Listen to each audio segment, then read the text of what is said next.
Nah, don't be afraid. Y'all in your articles hard could spit at A.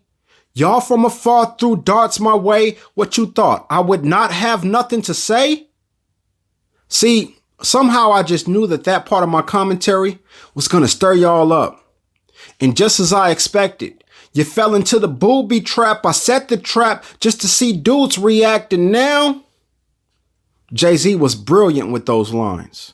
See, what comments like those do is confirm that the state of victimhood is even worse than I expected. When we have people who clearly haven't listened through the entirety of the video, clearly haven't listened to any other video of mine, but are so ready and willing to rebut a statement that I have never made, they're just assuming I'm saying this or that. That shows me how much we are in our feelings. If you're bothered by my content, good. I hope it bothers you to a point that you can't sleep at night.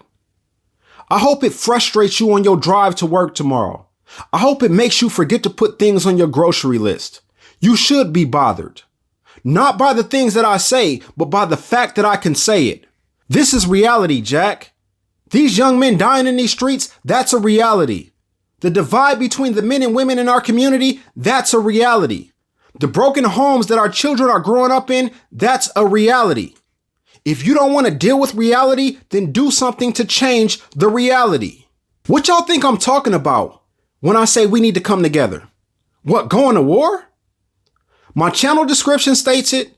I've said it in numerous videos. I've wrote it in several comments. My content is based on improving our communities. I've said it too many times to count. I don't care about what's going on in any other communities. That is for the men of those communities to figure out. I'm working to improve the lives of my people, our communities, our relationships, our communication, our parenting, our interactions, our outlook on life. Of course, I empathize with their struggles. I don't wish any harm or hardship on anyone of any ethnicity, but their battles are not my battles. I'd like to think that I'm very active within my community, with my volunteer work and mentoring of young men, in addition to the content that I put up on YouTube. When you look at the 200 plus videos that I've uploaded, my intentions are clear as day. You don't see anything else on my channel. I care deeply about my people, so I speak on the issues, I give the advice, I spend too much time thinking about solutions. If you're not a part of my community, I don't expect you to understand. And I simply don't care about whatever your gripe is with my content.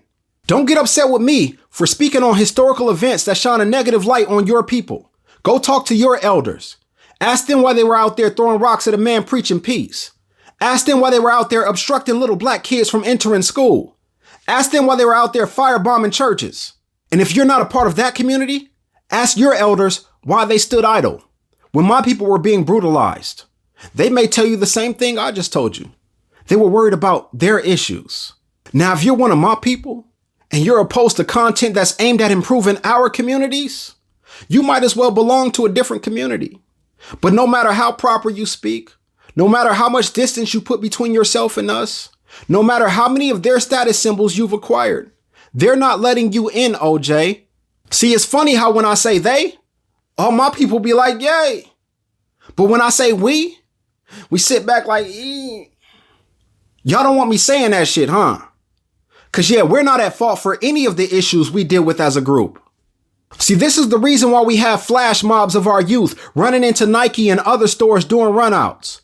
Why they pulling up on FedEx and Amazon trucks at the red light. Because y'all have made them full-grown victims by the time they reach adulthood. They're not responsible for anything they do wrong. They should be able to go in those stores and buy whatever they want.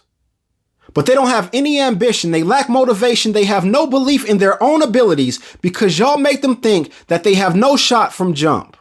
I just had a brother comment under the same video that he's a prominent marine biologist. A marine biologist? Is that a brother who didn't believe he could achieve? Is that a brother who can't afford a pair of shoes? Or who has to steal shoes to hustle them off to get some bread? But as he stated, he still gets obstacles thrown in front of him too.